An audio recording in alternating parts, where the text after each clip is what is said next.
Hello viewers, welcome to Vet TV. My name is Yash and the headlines for today's session are: temperatures higher than last year expected this year.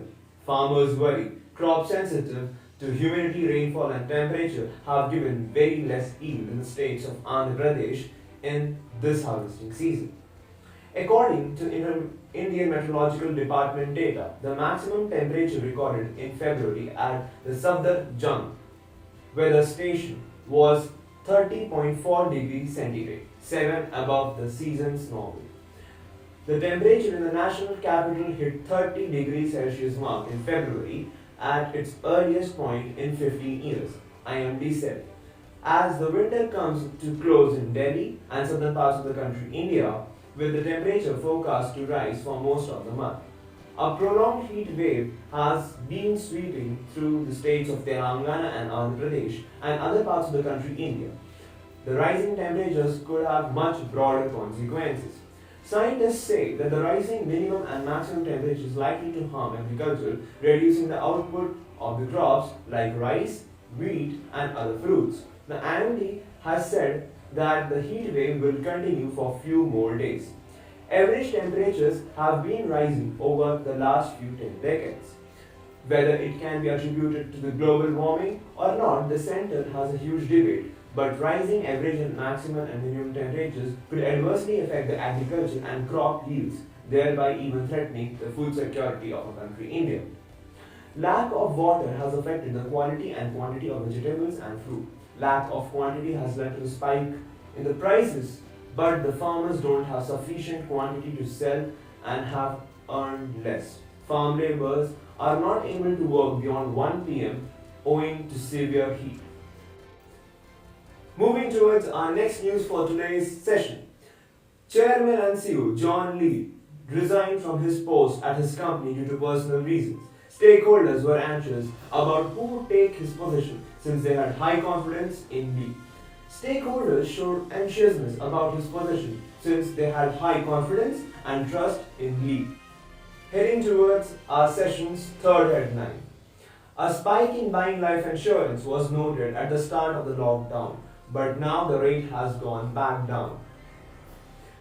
Heading towards the fourth headline for this session.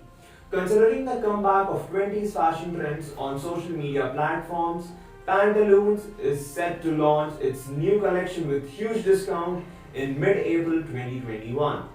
A lot of high fashion designers returned to the decadent of 1920 to find inspiration for modern women, a contemporary reinterpretation of classic jazz era, which originally is a mixture of Art Deco, jazz film, noir and flapper glamour results in soft, gauzy clothing construction and a lot of dazzle. When it comes to 2020 style, fashion from roaring 20s inspiring the modern day trends.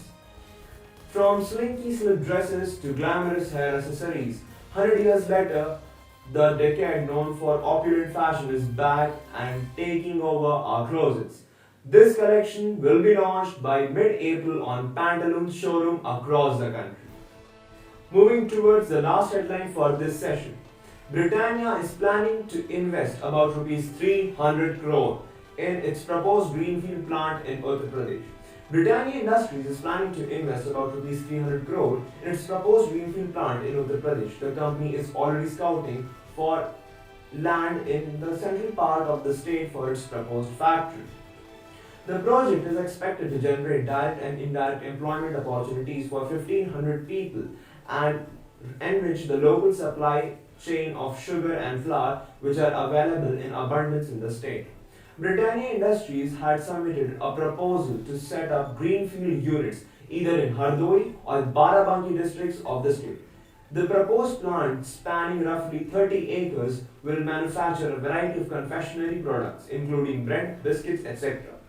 The company has also sought applicable SOPs in the form of state goods and service taxes (SGST) reimbursement, capital subsidy in the state relation and planned investment.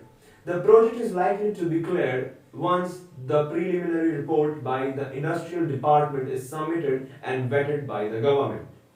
That's all. Thanks a lot.